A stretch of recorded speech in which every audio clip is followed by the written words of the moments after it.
Olá, seja muito bem-vinda, bem-vindo ao Matemática Desbugada.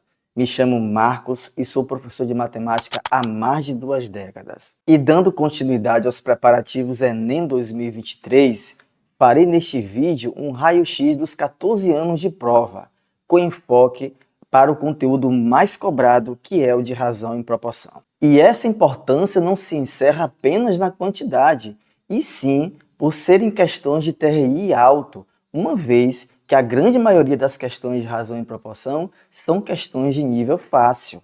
E por ser um conteúdo muito cobrado, dividirei esse vídeo em 2 partes, sendo que nessa primeira parte abordarei as questões mais genuínas de razão e proporção e na outra parte tratarei das questões de porcentagem e escala.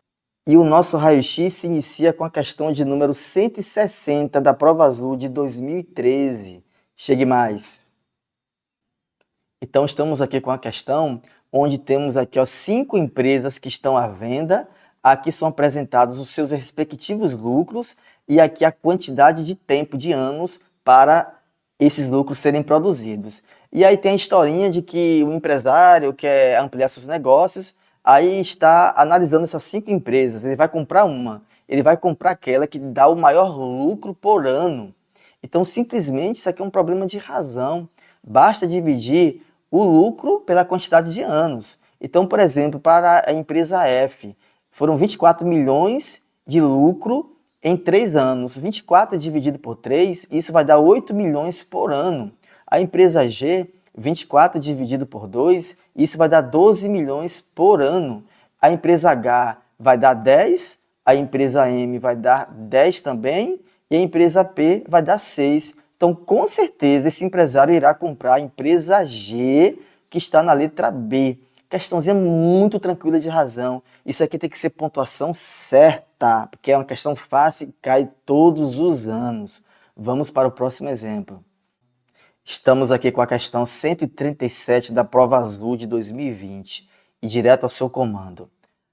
A razão entre o número de assentos já vendidos e o total de assentos desse ônibus, no instante considerado na imagem, é de qual alternativa? Então, olhando para a imagem, não há necessidade de se ler o início do enunciado. Temos aí, então, nesse ônibus, as poltronas que se iniciam na 01 e terminam na 42, então são 42 poltronas, e as poltronas em destaque são as poltronas já vendidas. Contando aí, temos 16 poltronas vendidas. Então, a razão pedida é 16 sobre 42, e essa é a resposta da letra A, uma questão muito fácil. No ano de 2013, na questão 145 da Prova Azul, caiu uma questão igual a essa. Só mudou que lá eram poltronas de um teatro, mas era a mesma pergunta. Então, isso é para vocês terem ideia que o Enem sempre está repetindo as suas questões. É uma questão ou outra que não tem precedentes em provas anteriores, mas a maioria das questões do Enem sempre se repetem, só muda a historinha, mas a essência é a mesma. Vamos para o próximo exemplo. Vamos agora para o ano de 2017, questão 159 da Prova Azul. Uma questão aqui acerca das engrenagens de uma mountain bike, onde na coroa temos 3 engrenagens e na catraca 6 engrenagens, aí formando 18 marchas, né? Então temos aqui na tabelinha o número de dentes da coroa, aqui na segunda linha, lembrando que a coroa vai até a terceira engrenagem, e na terceira linha o número de dentes da catraca, que sabemos ir até a sexta engrenagem. Sabe-se que o número de voltas efetuadas pela roda traseira a cada pedalada é calculado dividindo-se a quantidade de dentes da coroa pela quantidade de dentes da catraca. Então, temos aqui uma fórmula, né? Número de dentes da coroa pelo número de dentes da catraca. E isso vai definir o número de voltas de cada pedalada. Vamos ao comando da questão.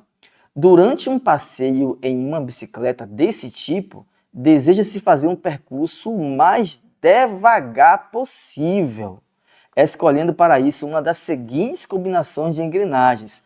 coroa versus catraca. Então, primeiro coroa e depois catraca. Então, qual deve ser a combinação escolhida?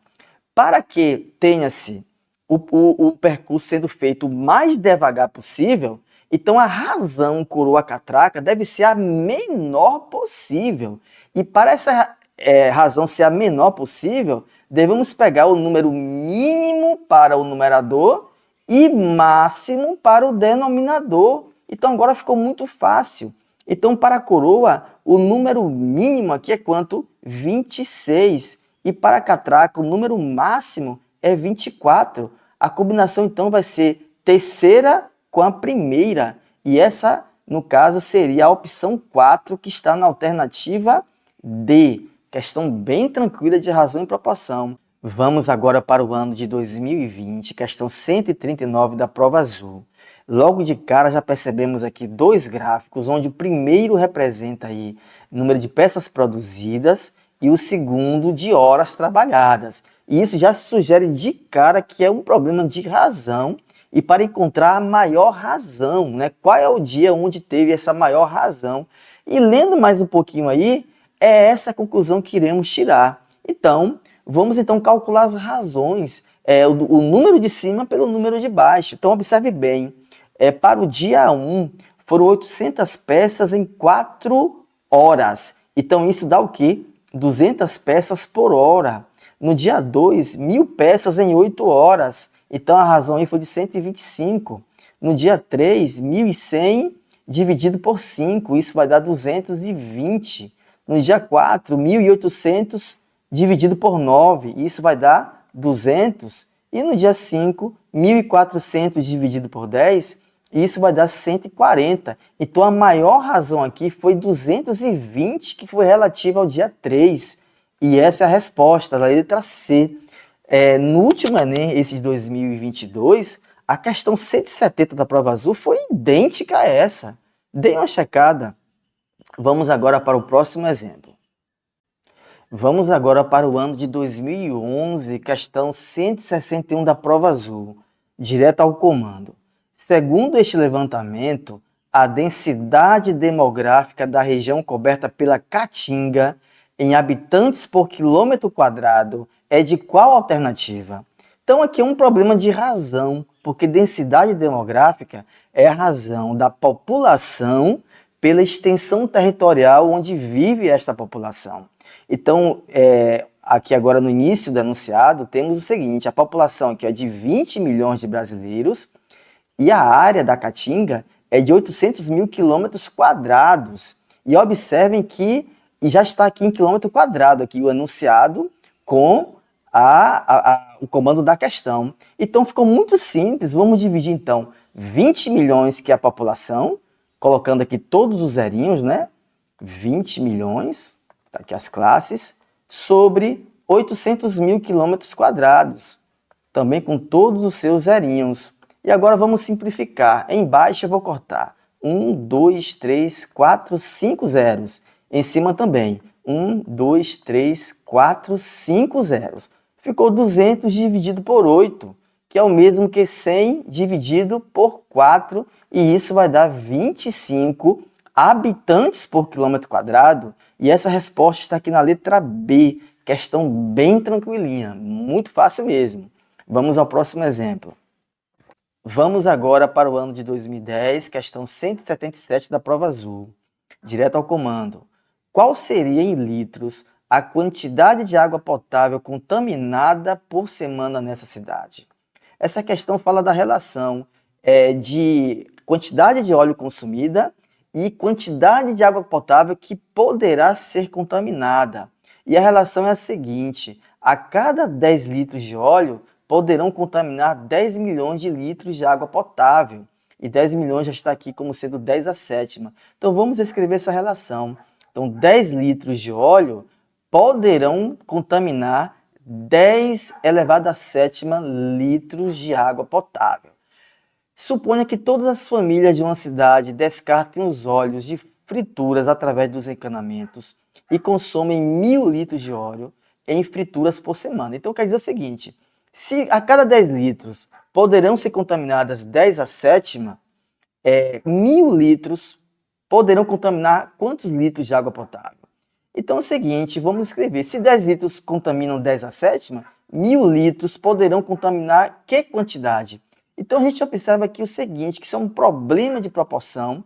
O lado esquerdo, do 10 para o 1.000, foi multiplicado por 100, 10 vezes 100 dá 1.000, e 100 é o mesmo que 10 elevado ao quadrado. Então do lado direito também devemos fazer essa mesma multiplicação por 10 ao quadrado. 10 a sétima vezes 10 ao quadrado, só basta conservar a base 10 e somar os expoentes. 7 mais 2, 9. E 10 a nona está aqui na letra E. Uma questão bem tranquila, não dá para errar essa questão. Vamos ao próximo exemplo. Vamos voltar um pouquinho mais longe no tempo, ano de 2009, questão 152 da prova azul. Uma questão bem interessante, onde além da razão e proporção, tem também aqui o sistema métrico decimal. Essa questão pede o seguinte, para ser realizada uma comparação entre o volume de água do aquífero Guarani, que é de 30.000 km3, e de um reservatório da Sabesp, que é de 20 milhões de litros. Então vamos dividir o primeiro pelo segundo. Então vamos pegar aqui 30.000 km3, que é o do aquífero Guarani. Só que o volume da Sabesp está em litros. Então vamos transformar quilômetros cúbicos para litros. Antes, vamos transformar quilômetro cúbico para metro cúbico. Então, 1 quilômetro, sabemos que 1 quilômetro é o mesmo que 1.000 metros, ou seja, 10 elevado ao cubo metros. Elevando esses dois lados da igualdade ao expoente 3, teremos, então, a relação, que é o seguinte, 1 elevado ao cubo dá 1, e quilômetro elevado ao cubo vai dar quilômetros cúbicos. E o segundo membro, 10 ao cubo elevado ao cubo, é só conservar a base 10 e multiplicar os expoentes. 3 vezes 3, 9. E metros cúbicos. Então, 1 quilômetro cúbico são 10 elevado a nona metros cúbicos. Então, vamos multiplicar aqui, ó, 30.000 de 30.000 quilômetros cúbicos por 10 elevado a nona. Só que isso aqui está em metros cúbicos. E o volume da Sabesp está em litros. E sabemos que 1 metro cúbico equivale a 1.000 litros. Então, vamos multiplicar isso aqui também não, vamos multiplicar por 1.000. E agora vamos dividir esse volume pelo volume do reservatório da Sabesp, que é de 20 milhões de litros. Então, vamos escrever aqui por extenso 20 milhões com todos os seus zerinhos. E agora vamos cortar zero de cima com zero de baixo. Então, esses 3 zeros do 1.000 são cortados com esses 3 zeros aqui de baixo, então o 1.000 foi para o espaço, e aqui embaixo tem 4 zeros, e em cima também tem 4 zeros. Isso vai dar o quê? 3 dividido por 2 dá 1,5 vezes 10 elevado a 9, e essa resposta está aqui na letra E. Uma questão que já não é tão fácil como as anteriores, muito por conta dessa conversão aí de unidades de medida de volume que tivemos que fazer. Muita gente se atrapalha. Vamos para a próxima questão. Vamos voltar aqui ao ano de 2013, questão 155 da prova azul. É uma questão aqui de escoamento, que o Enem tanto gosta. Escoamento ou vazão, que matematicamente falando é a mesma coisa. Aí temos aqui que uma indústria tem um reservatório com capacidade de 900 metros cúbicos e por conta de uma limpeza, toda essa água precisa ser escoada. E esse escoamento é feito através de 6 ralos e dura 6 horas. Então temos aqui o seguinte, que 900 metros cúbicos divididos por 6 horas, que é o tempo, né, do escoamento total, isso aqui vai dar 150 metros cúbicos por hora. E são 6 ralos, né, que são usados para esse escoamento. Então, se a gente pegar 150 e dividir por 6, isso aqui vai dar 25 metros cúbicos por hora para cada ralo. Então, agora, essa indústria construirá um novo reservatório, agora de 500 metros cúbicos, cujo escoamento da água deverá ser realizado em 4 horas, quando o reservatório estiver cheio. Aí pergunta-se o seguinte, quantos ralos serão necessários para que esse escoamento ocorra em 4 horas? Considerando os ralos com a mesma eficiência dos ralos anteriores. Então, a gente vai ter que pegar aqui o 500, que é o volume aqui do novo reservatório, e dividir pelo tempo de escoamento, que é 4 horas. 500 dividido por 4 dá 125. Então, 125 metros cúbicos por hora. Se cada ralo joga 25 metros cúbicos a cada hora, para se jogar 125 metros cúbicos a cada hora, são necessários quantos ralos? É só dividir 125, que é o escoamento por hora desse reservatório, pelo escoamento que cada ralo é capaz de realizar. E essa conta aqui vai dar 5. E esta resposta está aqui na letra C. Voltando para o ano de 2011, temos aqui uma questão de razão e proporção, onde as grandezas são dadas por valores genéricos. Ou seja, a gente tem que construir uma fórmula a partir das relações de proporcionalidade entre as grandezas. Vejam bem. A resistência das vigas de dado comprimento é diretamente proporcional à largura B e diretamente proporcional ao quadrado da altura D. Vejam bem, somente com essa informação eu já posso escolher algumas alternativas. Se o B e o D são diretamente proporcionais, eles devem estar no numerador, porque quanto maior o numerador, maior é a razão. Então, já vejo aqui que a letra D e a letra E já podem ser eliminadas por conta disso. Continuando, a constante de proporcionalidade K varia de acordo com o material utilizado na sua construção. Considerando-se S como a resistência, a representação algébrica que exprime essa relação é de qual alternativa? Então, o S está aqui em todas as alternativas. Então, qual vai ser a resposta correta? É aquela em que o B está elevado a 1 e o D tem que estar elevado ao quadrado, porque a relação de proporcionalidade é com o quadrado de D. Então, vemos que a letra B e a letra C contêm essas informações. A única diferença aí é que na letra B não tem a constante K, e a constante K ela tem que estar aí presente na fórmula. Então, por isso, a resposta correta é a letra C. O Enem já cobrou várias e várias questões parecidas com essa. Várias, e é muito tranquilo resolver isso. É só ler, saber diretamente proporcional vai estar na parte de cima, inversamente proporcional vai estar na parte de baixo, e ver se a relação diretamente ou inversamente, se é ao quadrado, se é ao cubo, e assim por diante. No mais, é uma questão muito tranquila de se resolver. Vamos agora para o ano de 2012, questão 143 da prova azul, uma questão muito parecida com a questão anterior, e à medida que formos lendo, já iremos eliminando algumas alternativas. Veja bem, a resistência mecânica S de uma viga de madeira, em forma de um paralelepípedo retângulo, é diretamente proporcional à sua largura B. Pausa. Então, diretamente proporcional ao B. Então, o B tem que estar no numerador e elevado a 1. Então, aqui na letra A, o B está elevado a 1 na parte de cima, então passa. Aqui também na letra B. Aqui também na letra C. Na letra D, ele está elevado ao quadrado, então a letra D já está fora. E a letra E, o B também está elevado a 1. Então, continuando páreo. E é também diretamente proporcional ao quadrado de sua altura D. Então, esse D tem que estar elevado ao quadrado e na parte de cima, na parte do numerador. Então, vamos ver aqui, na letra A, o D está ao quadrado na parte de cima. Na letra B, o D está elevado a 1, então a letra B já está fora. A letra C, o B também está elevado ao quadrado, então continuando páreo. E na letra E, o D está elevado a 1, também está fora. Então, ficamos apenas com a A e com a B. Continuando a leitura. E a resistência S é inversamente proporcional ao quadrado da distância entre o suporte da viga, que coincide com seu comprimento x. Então, a resistência S é inversamente proporcional ao quadrado de x. Então, esse x tem que aparecer no denominador e elevado ao quadrado. E aqui percebemos que está elevado a 1 e a resposta, portanto, é a letra A.